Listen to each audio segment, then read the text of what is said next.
अब आपके कक्षा 10 की जो प्रश्नावली है 5.3 उसका जो तीसरा क्वेश्चन है उसमें क्या लिखा हुआ है कि एक एपी में a बराबर 5, d बराबर 3, an बराबर 50 दिया है।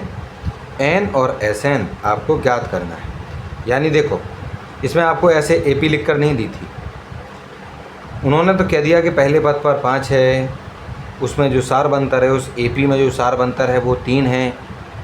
an किसी पद पर, जैसे हमने कह दिया कि ये an है, an पर कहीं पर जैसे ऐसे ही हमारी एपी चली जा रही थी, उसमें किसी एक नंबर पे वो पद हमको नहीं पता था, वहाँ पर 50 लिखा हुआ है। तो आपको एक तो n निकालना है, यानी इसमें कितने पद हैं इस एपी में आपको वो निकाल लें, और उसके साथ साथ sn यानी उन सभी पदों का आपस में आपको जोड़ भी निकालना है, योग भी निकालना है कि कितना होगा, सम कितना होगा उनका। तो उसके लिए, क्योंकि देखो हमें a दिया गया था आपका 5, ठीक है, d 3, यानी कि उनमें जो अंतर है वो 3 का अंतर है, तो हमारा दूसरा वाला पद कितना हो जाएगा, 8। कैसे हो जाएगा, मैं भी आपको बताता हूँ कैसे हो जाएगा।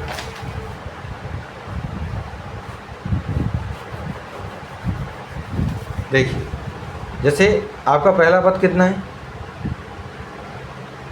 5 है, तो दूसरा पद कैसे निकलेगा कि जो आपका पहला पद है उसमें आप d को जोड़ दीजिए।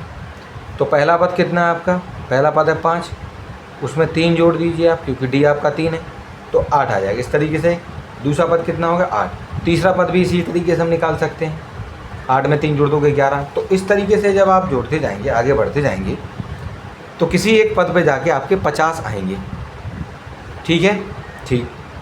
तो अगर हम इसको देखेंगे, इस एपी को अगर देखते हैं, तो पहले पद पर हमें 5 देखने को मिलेगा, दूसरे पद पे आपका 8 देखने को मिलेगा। आप इसी तरीके से आगे बढ़िए, किसी वाले पद पर जाकर ये जो है आपको 50 देखने को यहाँ पर मिलेगा। तो हम सबसे पहले निकालते हैं कि ये जो 50 है वो किस वाले पद पे है।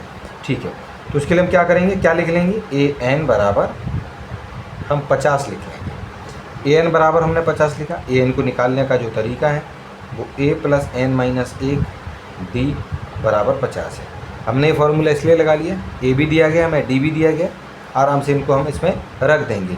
a बराबर हमारा 5 था, तो a की जगह पर हम 5 लिख लेंगे, प्लस a बराबर 5 ही था हमारा, तो a की जगह पर 5 लिखा, प्लस n पदों की संख्या ज्ञात करनी है, माइनस 1 है, और d हमारा 3 है प्लस का, तो हम 3 लिख लेंगे। इसको हम ऐसे लिख सकते हैं, ठीक है, और फिर यहाँ पर 50 लिख लेंगे। इस 5 को हम इधर ले आएंगे, तो ये 50 के साथ आपके माइनस में हो जाएगा, और इधर बचेगा n माइनस 1 और आपके गुना में 3। ठीक है कि नहीं, चलो। तो इसके बाद यहाँ क्या बचेगा हमारा, यानी इसी चीज़ को हम दोबारा लिख लेते हैं, n माइनस 1 3 बराबर 50 माइनस 5। ठीक, यही है ना, n माइनस 1 गुणा 3 50 माइनस 5। ठीक, अब हम क्या करेंगे कि इन दोनों को हम घटा देंगे, तो आपके आएंगे 45, और n माइनस 1 और गुणा में 3 अभी भी है। ठीक है, इस 45 के नीचे ये जो है हमारा 3 आ जाएगा, क्योंकि वो गुणा में है वहाँ पर, और n माइनस 1 यही रहेगा। इन दोनों को जब हम काटेंगे, देखिए इन दोनों को जब हम काटेंगे, यहाँ पर आपको हम बगल में कट करके बता देते हैं, तो 3 और 3 को से 45 को काटेंगे तो ऊपर 15 और नीचे 1 होगा, इसका मतलब हो जाएगा 15/1। यानी हम लिख सकते हैं n माइनस 1 बराबर हमारे 15, क्योंकि नीचे 1 है, इसी को हम नहीं लिखेंगे। तो हमारा n बराबर क्या हो जाएगा, 15 प्लस 1, तो n बराबर हो जाएगा हमारा 16। ठीक है, तो इस प्रकार से जो आपका n है उसकी जो वैल्यू है हमारी 16 निकल के आ गई। यानी कि हमारे ये जो आपकी एपी थी, ये जो आपकी एपी है उसमें 16वें नंबर पे, यानी A16 पर आपका जो है ये 50 लिखा हुआ है। उसके बाद उन्होंने ये कहा है कि चलो n की वैल्यू आपने निकाल ली है, और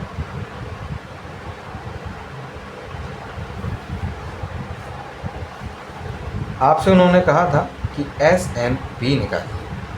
तो SN बराबर तो हम सभी जानते हैं छात्रों कि आपको लिखना पड़ता है n/2 bracket 2a plus bracket n-1 गुना में d और ब्रैकेट बंद। क्योंकि n यानी 16 है हमारा, उसको निकालना है तो n की जगह पर 16 लिखेंगे, बटे में 2 होगा, 2 गुना a की जगह पर हमें पता है कि इसमें 5 था, ठीक, प्लस n कितना है आपका 16 है, -1 होगा और d है हमारा 3, ठीक है, बराबर 16 और 2 को जब आपस में काटेंगे तो 8 आएगा, ठीक, 2 पंचे आपका 10 हो जाएगा, क्योंकि चलो 2 पंचे 10 हो गया, प्लस 16 में से 1 जाएगा आपका 15 बचेगा, गुना में 3 है, ठीक है, 8 की जगह 8 आप लिखेंगे, 10 और 15 थी आपके 45 निकलेंगे। 8 गुना इन दोनों को जोड़ने पर आपका कितना आएगा 55, और यहाँ पर ठीक।